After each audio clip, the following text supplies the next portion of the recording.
Hello everyone, आज हम जानेंगे डिडक्टिव अप्रोच और इंडक्टिव अप्रोच। इससे पहले हमारी काफ़ी रिसर्च हो चुकी है। स्टार्ट करने से पहले अगर आपको मेरी वीडियो अच्छी लगे तो प्लीज़ लाइक करना और सब्सक्राइब करना। हम करेंगे डिडक्टिव अप्रोच पहले, पर इससे पहले हम देखते हैं कि कुछ बेसिस पे हमारी रिसर्च जो है वो बंटी हुई है। रिसर्च जो एप्टीट्यूड है हमारा ये चल रहा है, research aptitude basis of classification, जिसके अकॉर्डिंग हमारी क्लासिफिकेशन हुई है हमारी रिसर्च के टाइप्स की। जैसे ऑब्जेक्टिव और पर्पस के बेस पे, जैसे डिस्क्रिप्टिव, कोरिलेशन, एक्सप्लोरेटरी और एक्सपेरिमेंटल। ये हमने चारों स्टडी हमारी हो चुकी हैं। आप मेरी लास्ट वीडियो में, पिछली वीडियो में जाकर देख सकते हैं। आउटकम और एप्लीकेशन के बेसिस पे है फंडामेंटल और अप्लाइड, और इसमें एक्शन रिसर्च भी कई जगह लिखी आती है। ठीक है, तो ये भी हमारी हो गई तीनों रिसर्च। लॉजिक के बेस पर जो डिवाइड है वो डिडक्टिव और इंडक्टिव, जो कि हम आज करेंगे इन दोनों रिसर्च को। ठीक है, प्रोसेस के बेस पे है क्वालिटेटिव और क्वांटिटेटिव, ये भी हमारी डन हो चुकी हैं।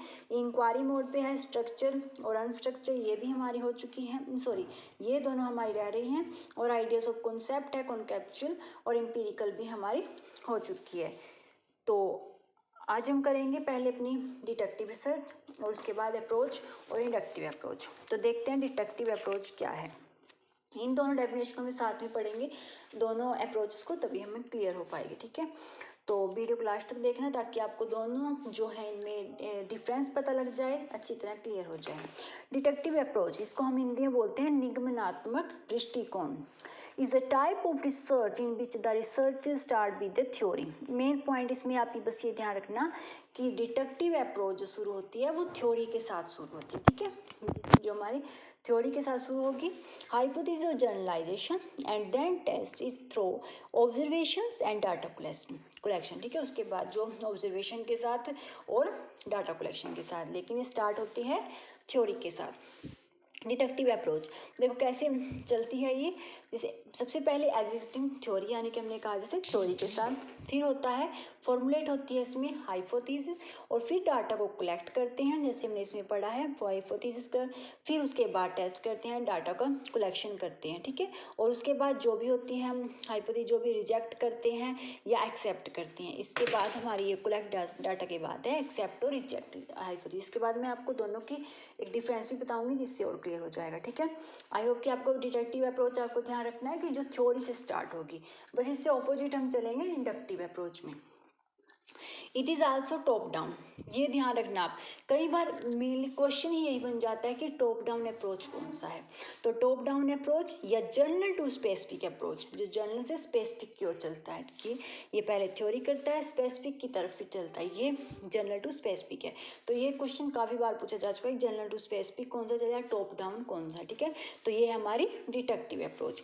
इन deduction we start from a theory, ठीक है, and try to prove it with the help of available information. ठीक है, यही है, मैंने ये दोबारा इसलिए आपको बताया क्लियर कि हाँ आपको ध्यान रखिए, स्टार्ट होती है थ्योरी के साथ, उसके बाद हम उसको प्रूव करते हैं, जो भी हम इन्फॉर्मेशन हमारे पास होती है कलेक्ट करते हैं।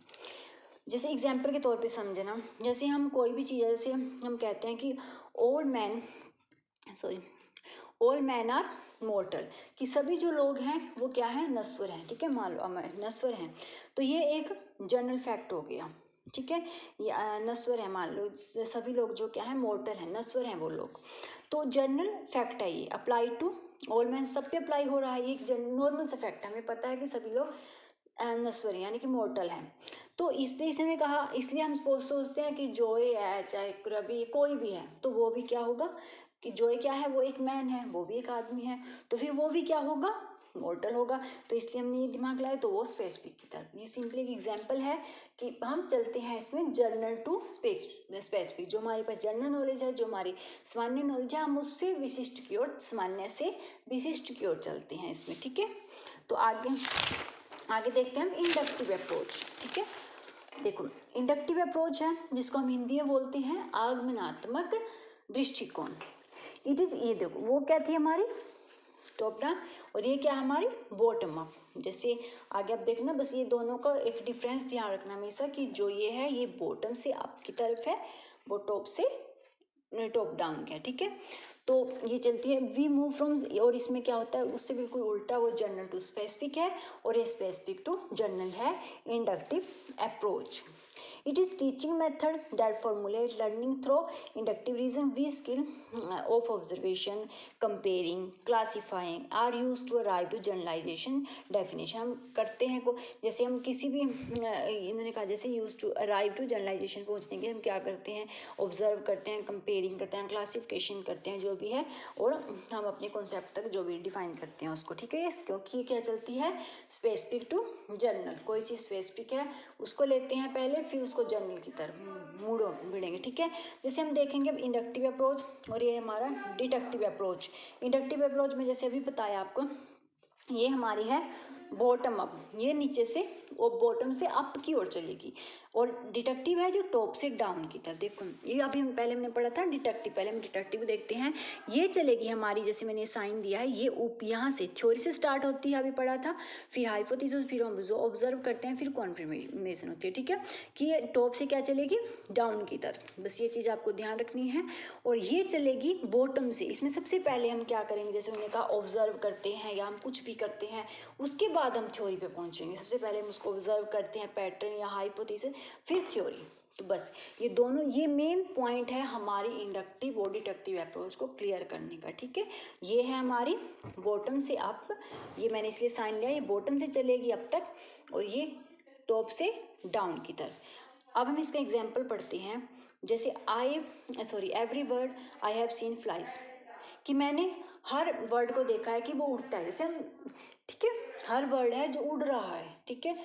तो हमने space therefore all words must fly, तो इसलिए जरूरी नहीं है कि हर फ्लाई उड़ सकता है, और हर वर्ड उड़ रहा है, लेकिन उड़ता है। लेकिन हमें पता है कि हम देख रहे हैं जब से बचपन से कि सभी जो वर्ड हैं वो उड़ रहे हैं, तो इसलिए हम उड़ना चाहिए, हर बर्ड को भी उड़ना चाहिए, तो हर बर्ड उड़ता होगा, ठीक है, जो भी है। तो इसलिए कैसे, यानी कि हम चलेंगे, इसमें पहले हम ऑब्जर्व करते हैं, इसमें ऑब्जर्व किया हमने शुरू से कि हाँ हम देख रहे हैं शुरू से कि हाँ ये चीज़ हमारे सामने हो रही है आंखों के, कि हम देख रहे हैं कि पक्षी उड़ रहे हैं शुरू से। अब तो इसलिए हम कह सकते हैं कि हाँ सभी पक्षी जो हैं वो उड़ते होंगे।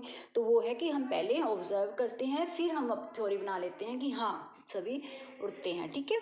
तो ये ध्यान रखना कि बॉटम से अप की ओर, ये टॉप से डाउन की ओर, ये इसमें मेन डिफरेंस है क्लियर करने का आपका।